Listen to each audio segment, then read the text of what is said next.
मैं Narendra Pal Singh KP college की online class में आपका स्वागत करता हूं।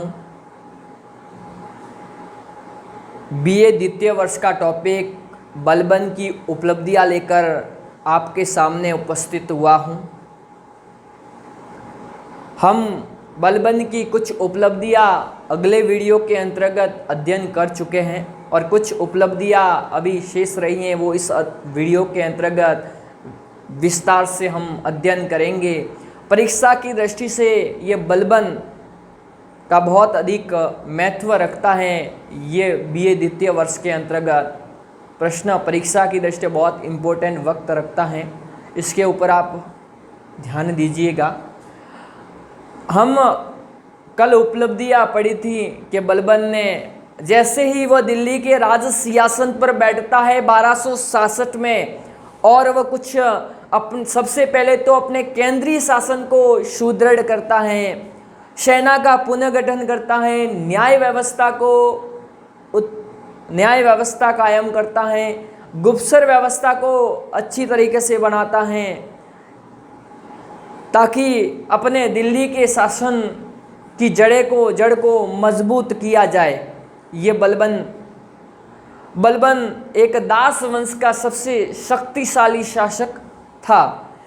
हमने कई बार बता चुका हूँ कि बलबन का जो टाइम पीरियड रहता है वो 1266 से लगाकर 1287 ईस्वी तक वह शासन करता है, और 1287 में वो हमको छोड़कर हमेशा के लिए चला गया बलबन।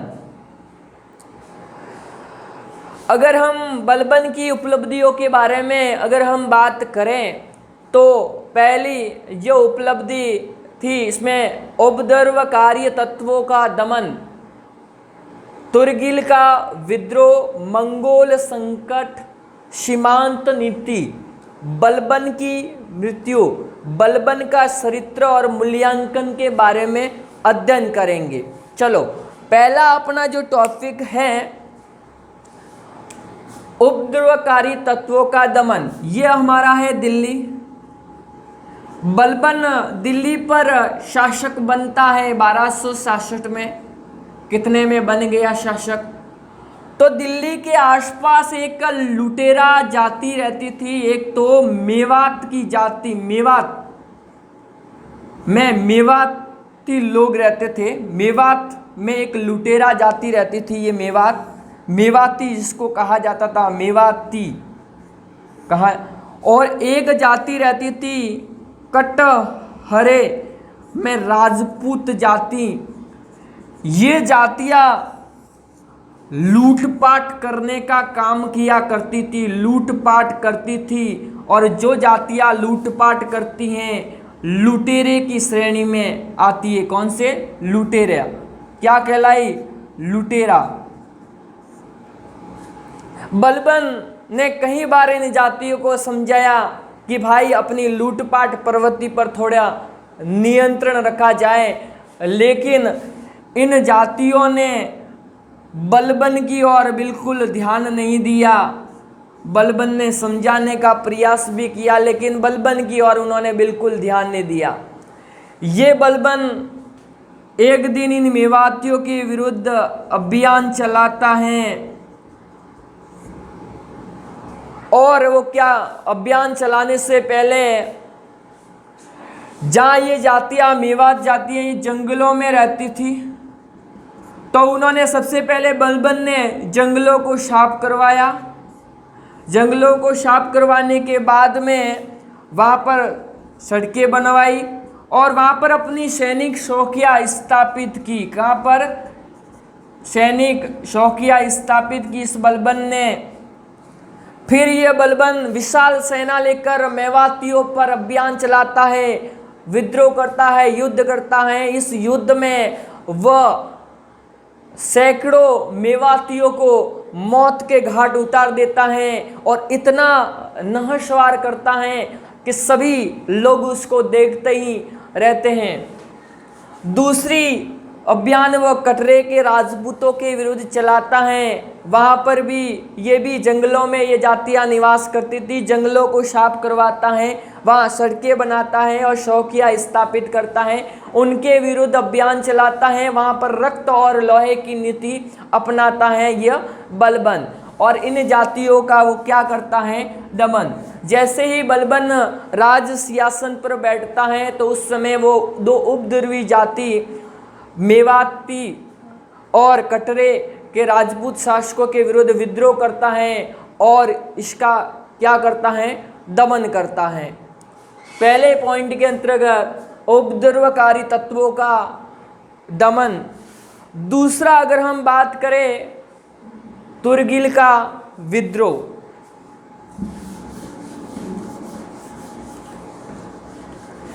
जैसे ही बलबन दिल्ली का शासक बना उस समय बंगाल का एक स्वतंत्र शासक था, स्वतंत्र ही शासक था, किसी के अधीन नहीं था, वो था तातर खा। क्या नाम था, तातर खा। बलबन दिल्ली के राज सिंहासन पर बैठता है, बंगाल का शासक तातर खा। तातर खा जैसे ही बलबन दिल्ली के राज सिंहासन पर बैठा तो तातर खा ने बलबन की अधीनता स्वीकार की और कहने लगा कि सुल्तान साहब हम आपके अधीन रहेंगे। ये बलबन कुछ वर्षों के बाद में, कुछ वर्ष हो गए उनको शासन करते हुए, इसके बाद में यह बलबन अपने एक विश्वास पात्र सूबेदार, विश्वास पात्र सैनिक जिसका नाम था तुर्गिल, तुर्गिल को बंगाल का बनाता है सूबेदार। इस समय बंगाल एक संपन्न राज्य था, वहाँ का सूबेदार उसने अपने विश्वास पात्र सैनिक तुर्गिल को बना दिया। लेकिन धीरे धीरे जब ये बलबन 80 वर्ष का हो जाता है तो ये तुर्गिल है, इस बलबन, इसके मन में एक लालसा आ जाती है कि मैं कब तक नौकर रहूँगा। हर नौकर की एक इच्छा होती है कि मैं एक दिन मालिक जरूर बनूं, कब तक मैं गुलामी करूँगा। तो उसके मन में लालसा आई तो इस सूबेदार ने बलबन के विरुद्ध कर दिया विद्रोह, और बलबन बहुत शक्तिशाली शासक था, उसने इस विद्रोह को क्या कर दिया, दबाया। विद्रोह को दबाता है ये बलबन, दबाता है क्या, ये बलबन तुर्गिल को बना दिया बंदी, और बंदी बनाने के बाद में उसको मौत के घाट उतार देता है।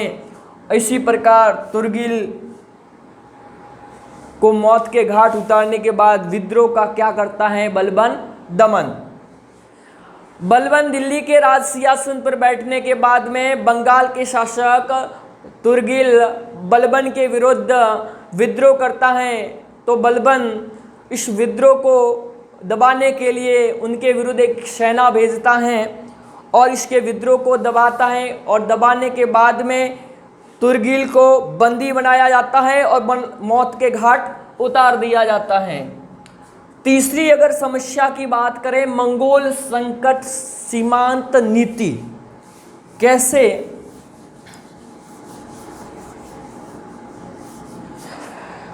ये मंगोल भारत के पश्चिमी भाग पर निरंतर आक्रमण करते हुए आए हैं। अगर पूर्व में अगर बात करें, रजिया सुल्तान के समय भी उन्होंने आक्रमण किया, इल्तुतमिश के समय भी किया, ऐबक के समय में भी उन मंगोलों ने बार बार आक्रमण किया, और ये भी लूटपाट करने वाली जाति थी मंगोल। भारत के उत्तर पश्चिम की ओर ये लूटपाट करती थी। बलबन ने उनके विरुद्ध लोहा लेना ठीक नहीं समझा। परिस्थितियाँ उस समय विकट परिस्थिति को देखते हुए हालात उसके पक्ष में नहीं थे, तो उसने कुछ कदम उठाए। उन्होंने इस मंगोलों से अपनी साम्राज्य की सुरक्षा के लिए दुर्गों का क्या करवा दिया, निर्माण करवा दिया। उसमें से कौन कौन से, जैसे सिरसा पर एक दुर्ग बनवा दिया, भटिंडा पर एक दुर्ग बनवा दिया, और ये क्षेत्र हैं, यहाँ पर ही ये जातियाँ आक्रमण करती थी। यहाँ पर उन्होंने एक दुर्गों का निर्माण करवा दिया ताकि सीमांत क्षेत्र पर मंगोलों से अपने साम्राज्य की रक्षा की जाए, सुरक्षा की जाए। इसके बाद में उसने इस दुर्ग साम्राज्य की सुरक्षा के लिए योग्य एवं विश्वस्त सैनिकों को, विश्वस्त सैनिक थे, इन योग्य और विश्वस्त सैनिकों को इन दुर्गों के अंतर्गत रखा गया।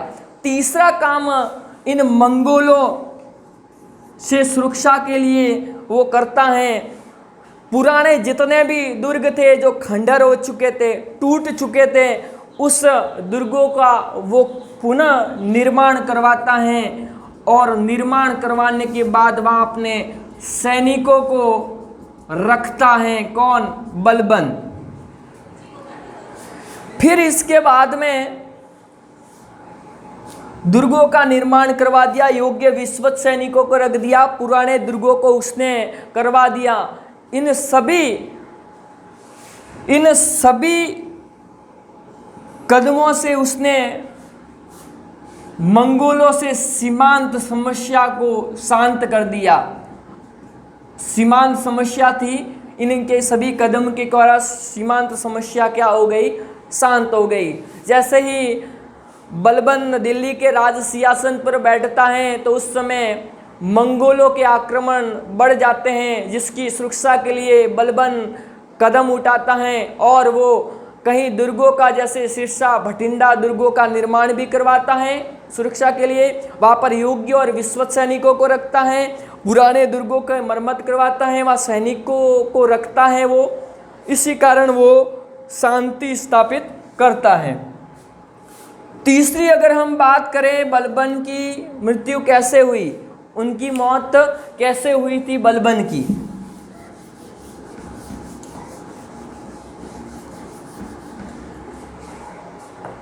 बलबन बहुत शक्तिशाली बलबन है।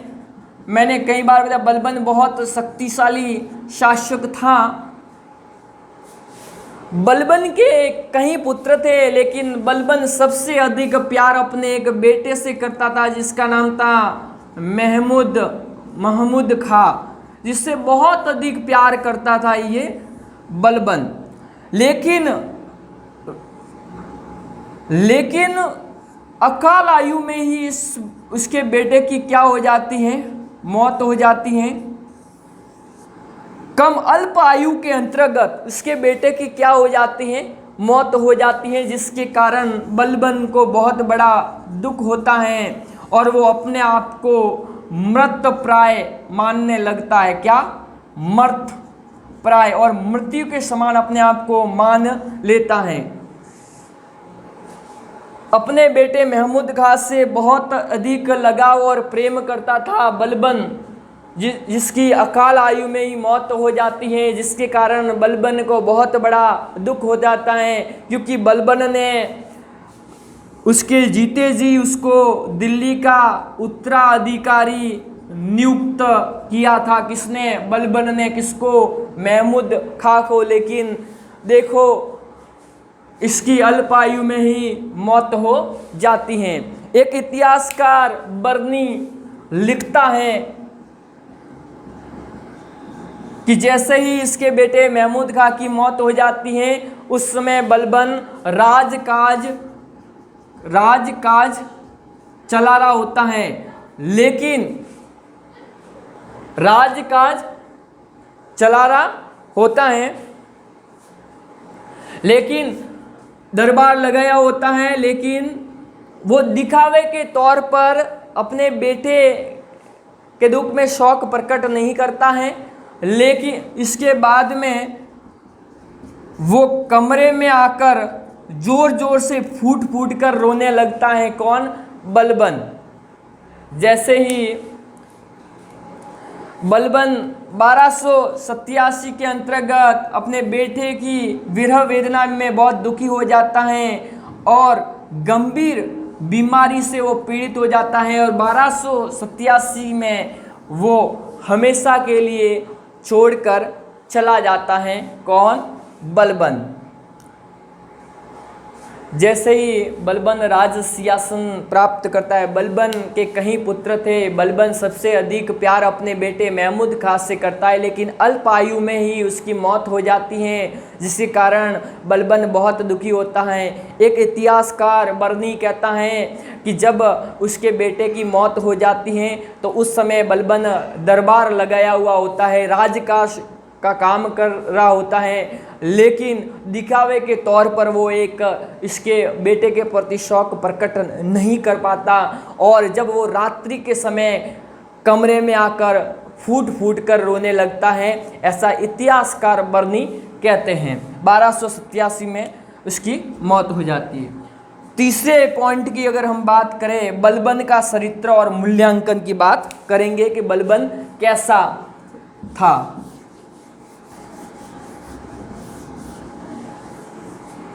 बलबन एक सफल शासक था, सभी गुण उसमें विद्यमान थे। वो एक दास व गुलाम से उन्नति करता हुआ दिल्ली का सुल्तान बनता है। क्या बनता है? बलबन एक सफल शासक था, एक दास व गुलाम से उन्नति करता हुआ दिल्ली का क्या बनता है? सुल्तान बनता है। कौन? बलबन। बलबन की योग्यता, प्रतिभा, कूटनीति, दक्षता, न्यायप्रियता